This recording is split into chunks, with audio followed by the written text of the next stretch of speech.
Watcher Tubers, Scotty P here. Another lovely Freehand Friday. I got a little surprise for you. I have a new freehand for Freehand Friday. I got myself a freehand Meerschaum. And it's not, let's see if I can do this dumb in the tobacco. It's not a real big one.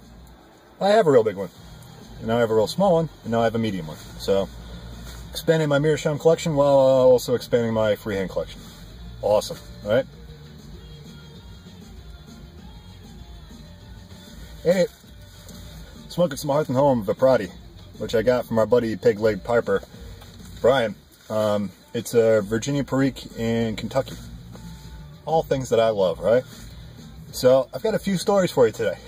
We're gonna do a little story time with Scotty P.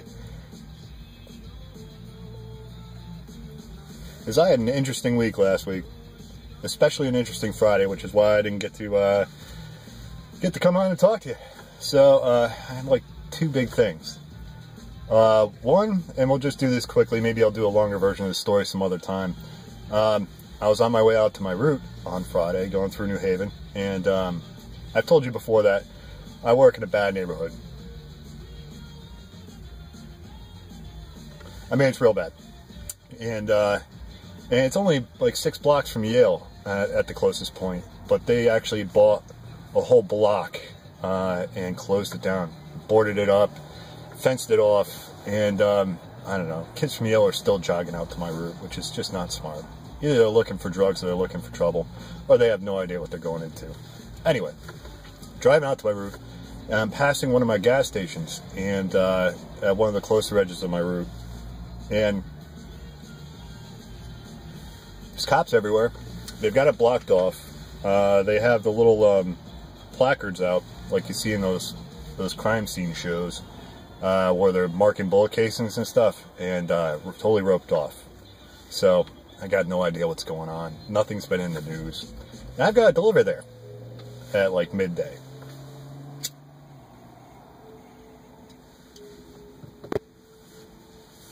So it took a few stores before I started bumping into people that had some of an idea of what was going on there. And it turns out that someone pulled up at like 3 o'clock in the morning, and at that time they used the window as opposed to letting people in the store, which is smart because it's not a good neighborhood. And this guy pulled up, and someone walked up and shot him 7 times. His girlfriend was in the passenger seat.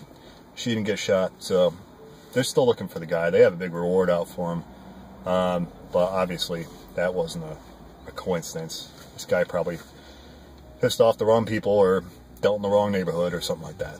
It's not a good neighborhood. It's not. I'm safe, folks. Don't worry about me.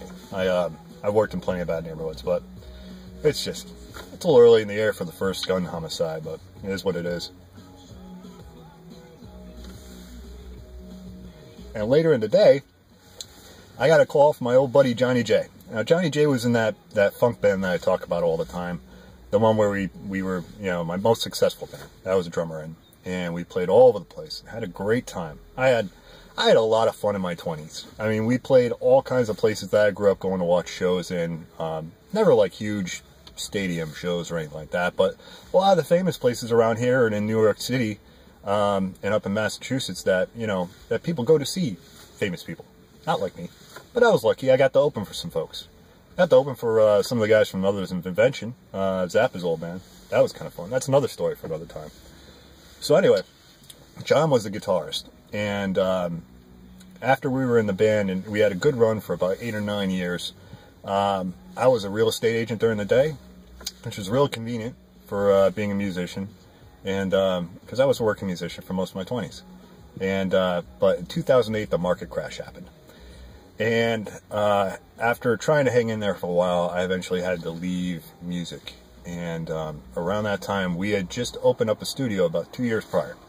When that band ceased to exist, we took all the gear that we had amassed, which was a lot of gear, because we played a lot, played like 3 or 4 nights a week, and opened a studio.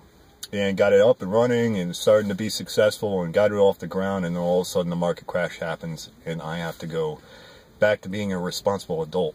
So it was also around my 30th birthday. So,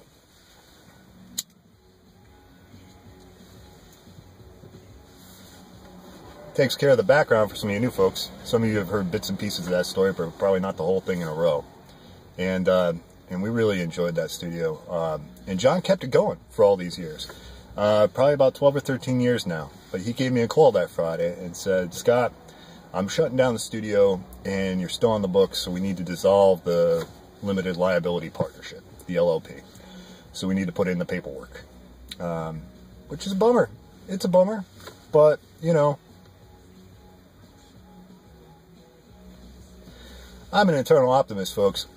That's an incredible run for a studio in Bristol, Connecticut, which is the middle of nowhere as far as music is concerned. It's not like we ever tried to move it to closer to New York or make it more convenient for people from the city to get to. We were just surviving in Connecticut, and he was, for most of the time, surviving on his own and doing a great job. And he expanded, and he got some really good stuff done. And so, I mean, that's the positive, folks. I mean, that's incredible. I'm honored to be a part of at least starting that. So, anyway, I got together with John. We had dinner and a few beers, shot the breeze, had a few laughs and all that stuff, and we might start doing, we talked for a bit. He's been getting into learning cello, which is out of the blue. And he was talking about maybe getting together and starting doing some of the scoring stuff that I used to do. So you might start hearing some new music on the channel, some of my own again, and some collaborations with Johnny. So I've picked up a Japanese flute recently. I'm going to try and learn that. So it might be some interesting stuff.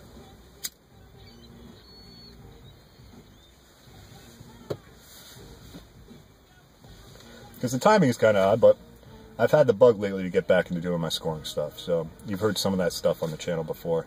I don't really do a whole lot of editing nowadays. You know, time is a little constrained. So anyway, figured I'd get on and show you the new Friday freehand Meerschaum. And tell you about my exciting week. So, anyway, folks, I'll talk to you soon. This is Scotty P on a Friday, smoking a freehand, a Meerschaum freehand, saying salute.